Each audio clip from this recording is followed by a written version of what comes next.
사도 요한이 보니까 보좌에 앉으신 이 하나님의 오른손에 두루마리가 들려 있습니다. 그런데 안팎으로 썼다. 이 당시 2000년 전 로마 문화 같은 경우는 보통은 이 한쪽에다가 글씨를 쓰고 얘를 똘똘똘똘똘똘똘 말아가지고 여기다가 보통은 진흙, 밀랍, 초 그리고 그 위에 띠를 묶고 도장을 꽝 찍는 거거든요.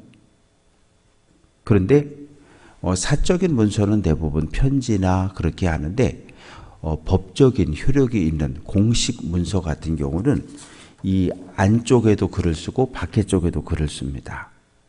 그런데 당시 파피루스, 오늘날의 종이의 시작입니다. 종이 같은 데다가 썼는데 여기서 여기까지 거리가 23에서 25cm 정도. 그리고 이 길이는 11m 정도 됐어요. 그렇게 써가지고 얘를 똘똘똘똘똘 말아가지고 거기다가 진흙, 밀랍 그리고 끈으로 묶고 도장을 꽝 찍어 놓은 겁니다. 아무나 함부로 이것을 떼지 못하도록. 왜? 인을 떼려면 밀랍이 부서져야 되고 진흙이 깨져야 되고.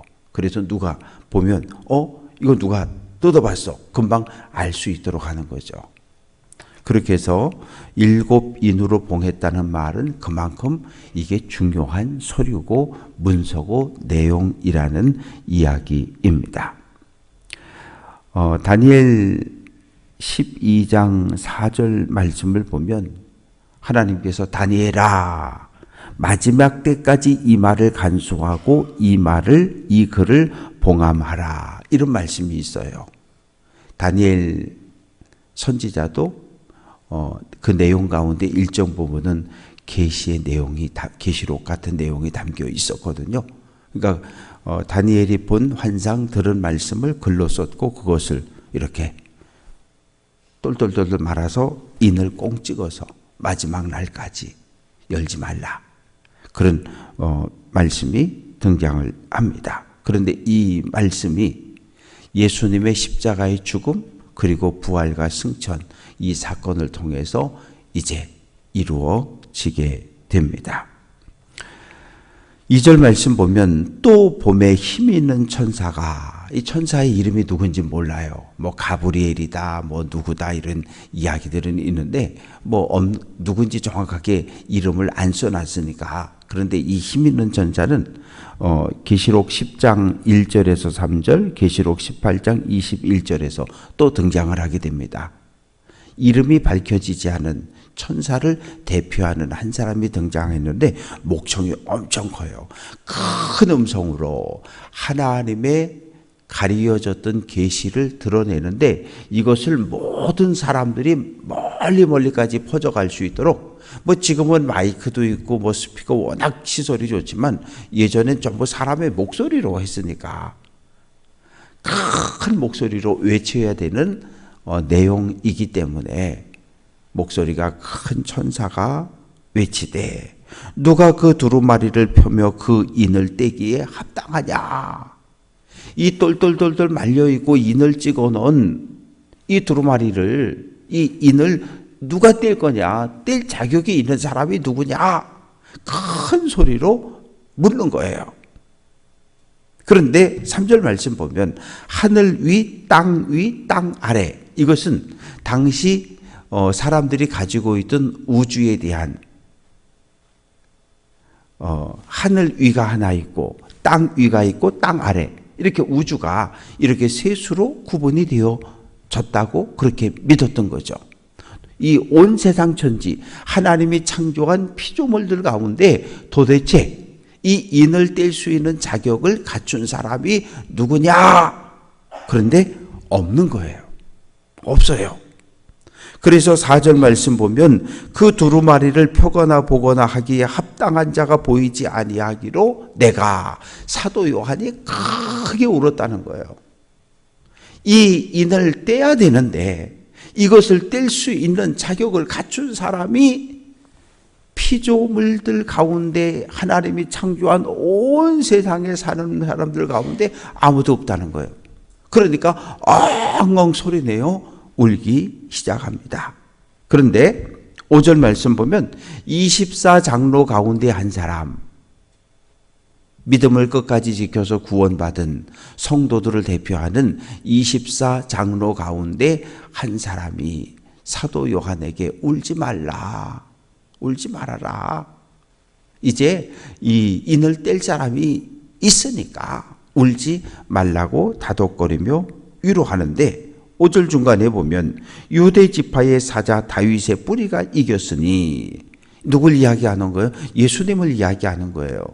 예수님은 12지파 가운데 유다 지파 출신으로 다윗의 후손으로, 왜? 요셉이 다윗의 후손이었으니까. 이제 예수님이 십자가로 온 인류를 구원한 그 예수님이 십자가에 죽었지만 부활하고 승천해서 인을 뗄 사람이 있다고 이야기하는 거예요. 그래서 6절 말씀 보면 내가 또 보니 보좌와 하나님이 계신 보좌와 네 생물과 24장로들 사이에 한 어린 양이 서 있더라는 거예요. 어린 양이 서 있는데 사도 요한은 요한복음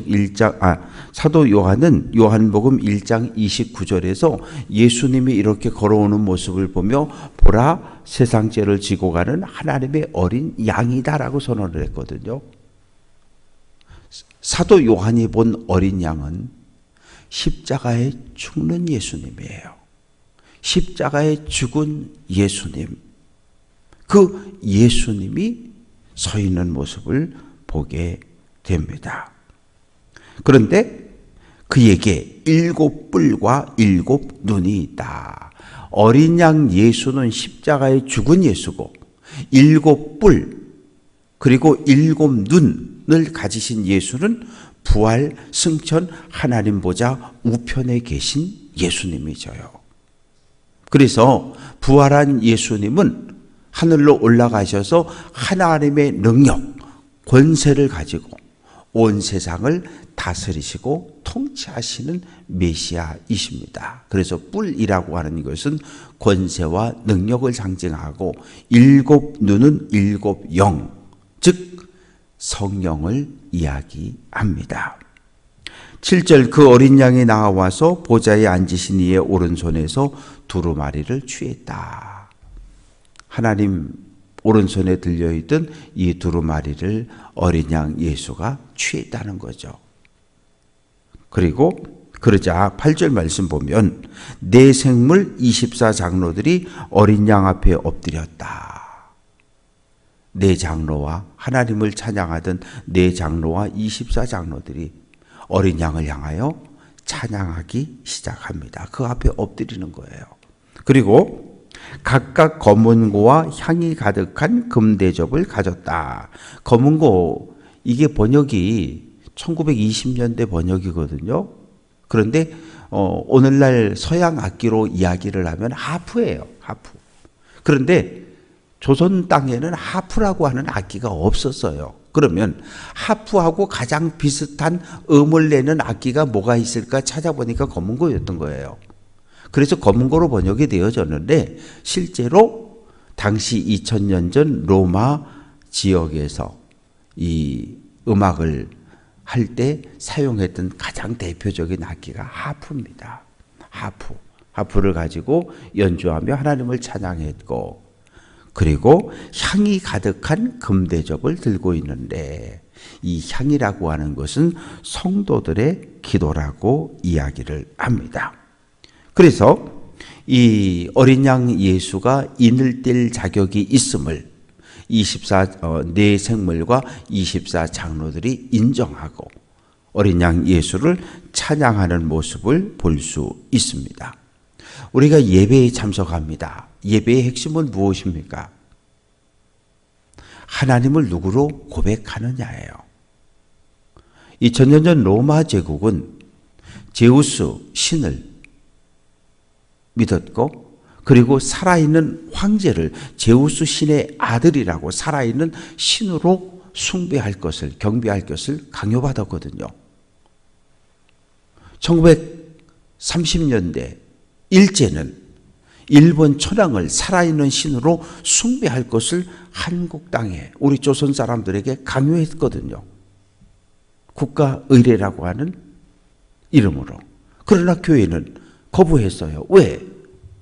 우리에게 신은, 우리에게 하나님은 한 분뿐이고 우리는 천황을 신으로, 주인으로 인정할 수 없다는 거였거든요.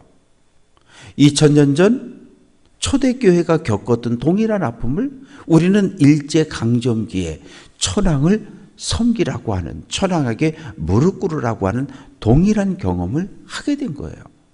또 공산주의는 우리에게 예수를 믿지 못하도록 우리에게 강요하고, 오늘 이 시대를 살아가는 우리들에게도 예배에 참석하면서 우리가 하나님을 어떤 분으로 고백하느냐, 우리가 예배당에 와서는 하나님을 내 살아계신 주님으로 고백할 수 있지만 교회 밖을 나가는 순간 재물의 신 맘몬을 신으로 따르며 쫓아가진 않는지, 예배의 핵심은 하나님이 나의 주인이냐 아니냐를 확인하는 시간이에요. 새벽에 나와서 확인하는 거예요. 십자가를 바라보며 주님만이 내 인생의 주인 되십니다. 주인님 되십니다. 하나님, 내 인생의 주인 되신 하나님, 오늘 한 날도 내 삶을 보호해 주시고 지켜주시고 나와 동행해 주옵소서. 이 기도와 이 결단이 새벽 기도회와 예배 시간에 매 순간 우리에게 있어져야 합니다. 그래서 이제 9절 말씀 보면 내 생물과 24장로들이 찬양하는데 그 찬양의 노래가 뭐냐 하면 두루마리를 가지시고 그 인봉을 떼기에 누가? 어린 양 예수가 합당하도다. 그런데 그분은 일찍이 죽임을 당했다는 거예요. 십자가에 죽임을 당했다는 거예요. 어린 양으로 죽임을 당했다는 거예요. 왜 죽임을 당했느냐? 어린 양은 무지한데 아무런 죄가 없는데 각 족속과 방언, 백성과 나라, 즉 이 땅에 있는 하나님의 형상으로 창조되어진 모든 나라, 모든 민족, 모든 백성을 죄에서 구원하길 목적으로, 그래서 십자가에 죽었다고 이야기를 합니다. 그래서 9절 끝부분에 보면 사람들을 피로 사서 하나님께 드렸다. 예수 그리스도의 십자가에 흘린 피로 누구를? 죄인 되었던 사탄의 백성 되었던 우리를 샀다는 거예요. 예수님의 피값으로 우리를 사서 누구에게? 하나님께 드려서 우리가 신분이 하나님의 거룩한 백성으로 바뀌었다는 거예요. 하나님을 믿는다는 것은 사탄의 백성, 사탄의 다스림과 통치를 받던 우리가 하나님의 거룩한 백성으로 신분이 바뀌는 거거든요. 신분이 바뀔 때 우리는 한 게 아무것도 없어요. 하나님의 은혜였고 예수 그리스도의 십자가의 피로 우리의 죄를 덮었기 때문에 하나님의 백성으로 신분이 바뀐 거지. 내가 뭘 해서 신분이 바뀐 건 아니라는 이야기를 하고 있습니다. 10절 말씀 보면 예수의 피로 구원받아 하나님의 백성된 그들은 우리 하나님 앞에서 나라와 제사장들을 삼으셨으니 그들이 땅에서 왕노릇하리로다. 출애굽기 19장 6절을 보면 하나님께서 모세에게 이렇게 말씀하셔요. 너희가 내게 대하여 제사장 나라가 되고 거룩한 백성이 될 것이다. 하나님이 바로의 통치에서 애굽에서 고통받는 이스라엘 백성을 구원, 해방시켜서 가나안 땅으로 데려가는 목적을 정확하게 알려주고 있는 거예요. 너희가 거룩한 나라, 왕이 통치하는 나라가 아니라 하나님이 통치하는 거룩한 나라가 가나안 땅에 세워질 거고, 너희는 하나님의 통치를 받는 하나님의 백성이 될 거라는 거예요. 그래서 내가 너희를 애굽에서 구원했다고 선언을 하십니다. 11절 말씀 보면 내가 또 보고 들으니 보좌와 생물들과 장로들을 둘러선 많은 천사의 음성이 있었다. 그러니까 지금까지는 하나님의 보좌가 있고 네 생물이 있고 24장로까지만 등장했는데 이제는 수천의 천사들이 하나님과 어린 양을 찬양하는 이야기를, 찬양하는 환상을 보았다는 거예요. 12절 말씀 보면 어떤 찬양을 부르고 있습니까? 죽임을 당하신 어린 양, 예수님은 능력과 부와 지혜와 힘과 존귀와 영광과 찬송을 받으시기에 합당하다. 7가지 단어들이 등장을 하는데 능력, 하나님의 능력, 부, 지혜, 힘, 존귀, 영광, 찬송 받으시기에 합당하다는 거예요. 그러니까 하나님과 동일한 찬양을 받으시기에 합당한 분이라는 거예요. 또 13절도 내가 또 들으니 하늘 위, 땅 위, 땅 아래, 바다 위, 그 가운데 모든 피조물, 하늘에서는 네 생물과 24장로들과 천군과 천사들이, 그리고 이 땅에서는 하늘과 땅 사이에 하나님이 창조한 모든 피조 세계가 사람뿐만이 아니라 가축들, 짐승들도 주님의 오심을 고대하며 메시아를, 예수님을 찬양한다고 이야기합니다. 그러자 14절 말씀 보면 네 생물이 이르되 아멘 하고 장로들은 엎드려 경배하더라. 아멘. 이것은 네 생물과 24장로들이 13절 앞 중간에 보면 보좌에 앉으신 이 하나님과 어린 양에게 찬송과 존귀와 영광과 권능을 세세토록 돌리라 그랬는데 그 말이 맞다는 거예요. 그래서 아멘 그러는 거예요. 그래서 우리가 목사님의 설교를 듣다가 맞아, 저 목사님 설교는 하나님 말씀이 맞아, 그러면 나도 모르게 아멘 그러는 거거든요. 예, 맞습니다. 목사님의 말씀이 진리입니다. 그게 아멘으로 화답하는 거예요. 그래서 보좌에 앉으신 하나님 그리고 어린 양에게 모든 찬양과 찬송과 영광과 존귀를 돌려드리는 것이 맞습니다. 아멘. 그리고 24장로들은 엎드려 어린 양과 하나님을 경배하는 이야기로 오늘 요한계시록 5장은 끝나고 있습니다. 오늘 말씀을 정리해 봅니다. 이제 초대교회는 로마 제국, 로마 황제에 의해서 고통을 받고 있습니다. 왜 사도 요한에게 이러한 환상을 보여주고 있을까요? 여러분, 비록 우리가 살아가는 이 땅은 로마 황제를 살아있는 신으로 주님으로 고백하라고 우리를 박해하고 탄압하고 강요하는 세상을 살아가고 있지만 여러분 두려워하지 마십시오. 이 로마라고 하는 작은 땅덩어리를 통치하는 로마 황제보다 온 세상을 창조하신 창조주 하나님, 그리고 역사를 주관하는 주관자 하나님, 마지막 날 심판할 하나님이 우리의 주님이십니다. 그러니 박해와 탄압과 고통을 견디어 내십시오. 이 권면, 이 위로를 주고 있는 겁니다. 그러면 고난당하는 사람들이, 탄압을 당하는 성도들이 이 말씀을 읽을 때 큰 위로를 겪어요. 아이씨, 교회를 떠나는 게 좋지 않을까? 이 상황이면 예수 안 믿는다고 하는 게 낫지 않을까? 이렇게 신앙의 갈등을 가지고 있던 사람들이 다시 한번 용기를 얻어서 힘을 내서 이 고난을 참아내고 견디어낼 수 있게 됩니다. 오늘 우리들도 마찬가지입니다. 믿음의 길을 걷는 것은 꽃길만 걷는 건 아니에요. 왜냐하면 믿음의 사람들, 예수님의 제자들과 사도 바울, 수많은 믿음의 사람들이 예수 믿는 그 순간 불행 끝, 행복 시작, 꽃길만 걸어 천국 오신 분들 단 한 분도 없거든요. 오늘 여기까지 예수 믿으면 구원 얻어요. 행복한 거예요. 그거 맞아요. 그러나 예수님을 믿음으로 내가 감당해야 할 십자가가 있다는 거예요. 예수님이 십자가를 지심으로 보여주셨잖아요. 우리에게도 남은 십자가를 지라고 명령하셨어요.